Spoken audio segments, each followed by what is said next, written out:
அதிமுக மாவட்ட செயலாளர்கள் கூட்டத்தில் அக்கட்சியின் பொதுச் செயலாளர் இபிஎஸ் பேசியது என்ன என்பது தொடர்பான விவரங்களை பகிர்ந்து கொள்கிறார் ராஜேஷ். அவரிடம் கேட்கலாம். மாவட்ட செயலாளர்கள் கூட்டத்தில் இபிஎஸ் பேசியது என்ன தொடர்பான விவரம்? பிரியங்கா வணக்கம். அதிமுக மாவட்ட செயலாளர்கள் ஆலோசனை கூட்டம் காணொலி காட்சி வாயிலாக சற்று முன்னதாக நடைபெற்று முடிந்தது. இபிஎஸ் அவர்கள் அதிமுக தலைமைச் செயலகத்திலிருந்து தலைமை அலுவலகத்திலிருந்து காணொலி காட்சி வாயிலாக பேசியிருந்தார். இந்த நிலையில பிஎல்ஓக்கள் திமுகவுக்கு ஆதரவாக செயல்படுவதாக அவர் பேசியதாக தகவல் வெளியாகி இருக்கிறது. குறிப்பாக கள்ள ஓட்டுகளை நீக்குவதற்கு இதுவே சரியான தருணம் என்றும், எனவே மாவட்ட செயலாளர்களும் அதே போல பிஎல்ஓ 2 பூத் லெவல் ஏஜென்ட்டுகளும் சரியாக செயல்பட்டால் கள்ள ஓட்டுகளை நீக்கிவிடலாம் என்றும் அவர் அறிவுறுத்தியிருக்கிறார். அதே போல அதிமுக மாவட்ட செயலாளர்களில் 42 பேர் சரியாக தங்களுடைய பணிகளை செய்யவில்லை.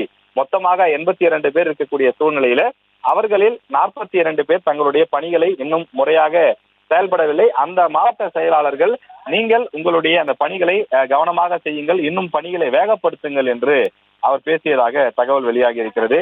அது எந்தெந்த மாவட்டங்கள் என்று விசாரித்த போது ராமநாதபுரம், தேனி, கரூர், திருநெல்வேலி, தஞ்சாவூர் மாவட்டம், சென்னை, காஞ்சிபுரம், திருவள்ளூர், வேலூர், ஈரோடு, இந்த வருவாய் மாவட்டங்களில் இருக்கக்கூடிய ஒரு சில மாவட்ட செயலாளர்கள் சரியாக செயல்படவில்லை என்று இபிஎஸ் குறிப்பிட்டு அவர்களை சரியாக பணியாற்றும்படி உத்தரவிட்டிருக்கிறார்.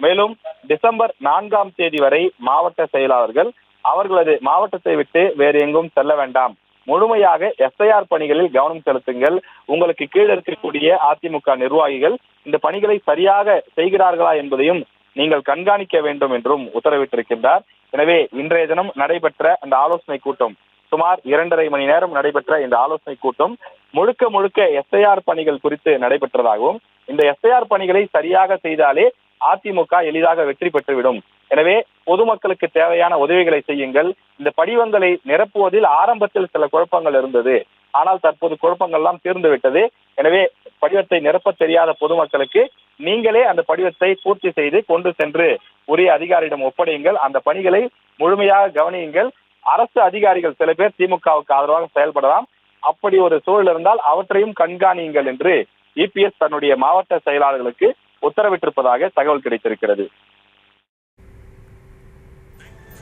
விவரங்களுக்கு நன்றி ராஜேஷ்.